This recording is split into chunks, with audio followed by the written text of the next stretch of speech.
Pourquoi ça existe, la phrase complexe? C'est juste un truc pour martyriser les élèves, c'est ça?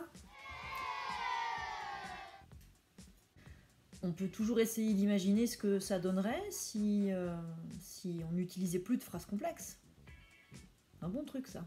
Imaginons une seconde, juste pour voir ce que ça donnerait, que nous ne puissions plus utiliser de phrases complexes lorsqu'on veut parler. Et bien pour faire ça, on va partir de la phrase que je viens de prononcer justement.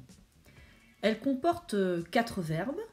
Imaginons, donnerait, puissions, veut. 4 verbes, ça fait donc 4 propositions. Ces propositions, si je les isole, je dois pouvoir en tirer 4 phrases. Imaginons une seconde quelque chose. On veut parler. Nous ne pouvons plus utiliser de phrases complexes. Ça donnerait quoi, juste pour voir?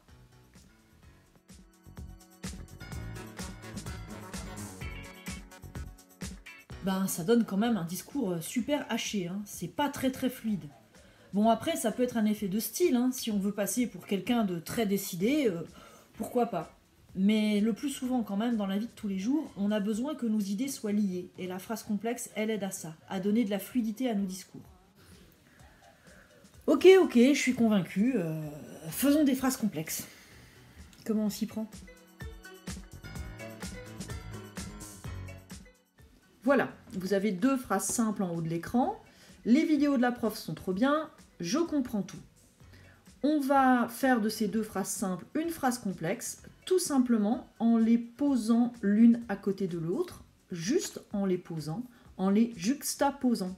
Pour ça, vous allez utiliser un élément de ponctuation. Alors moi, j'ai utilisé une virgule. Vous pouvez utiliser les 2 points ou bien le point-virgule. Et voilà, vous venez de créer une phrase complexe. Et ce qui étaient les 2 phrases d'origine sont devenues maintenant, dans cette nouvelle grande phrase complexe, 2 propositions indépendantes. Pourquoi on parle de propositions indépendantes dans ce cas-là?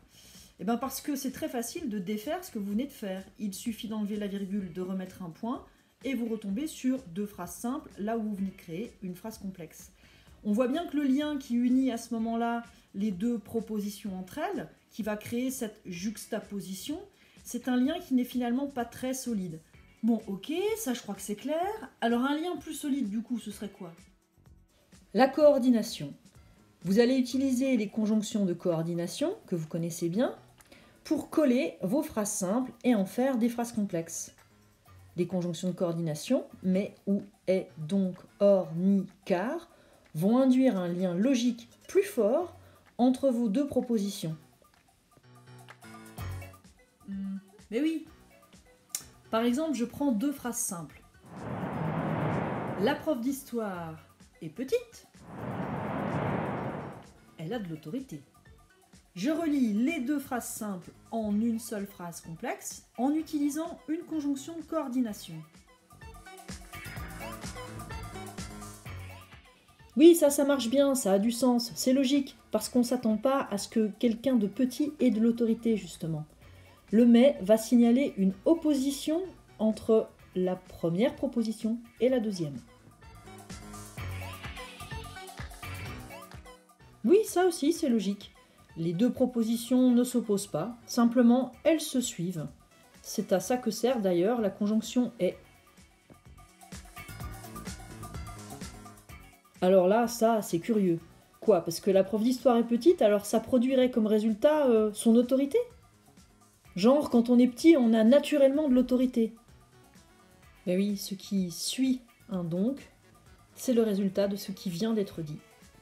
La conjonction donc introduit l'idée d'une conséquence, d'un résultat produit. Du coup, il faut bien que ce résultat, cette conséquence, ça soit logique par rapport à ce qui vient d'être dit. Et là...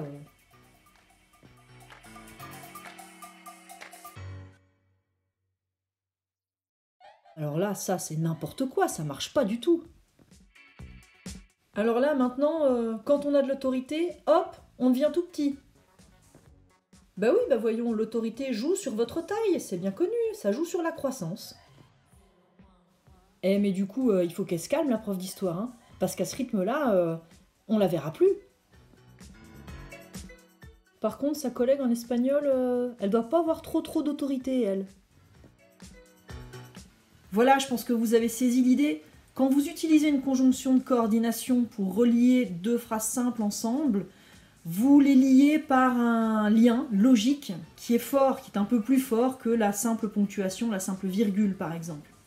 Et par définition, comme on parle d'un lien logique, vous ne pouvez pas utiliser n'importe quelle conjonction de coordination pour relier deux propositions ensemble, ou alors vous donner un sens un peu étrange à vos phrases.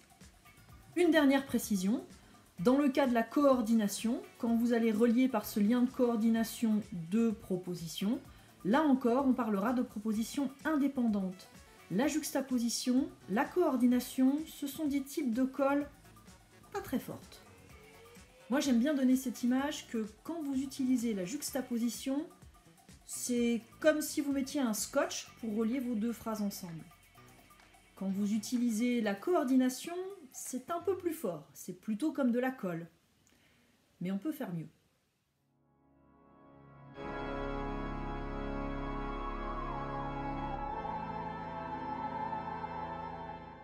Alors là, les élèves, on va rentrer dans le truc qui vous fait absolument peur. On va parler de la subordination. C'est plus de la colle, c'est de la soudure. Les propositions ont littéralement fusionné ensemble.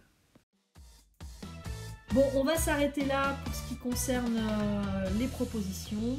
Je traiterai la subordination dans un prochain épisode.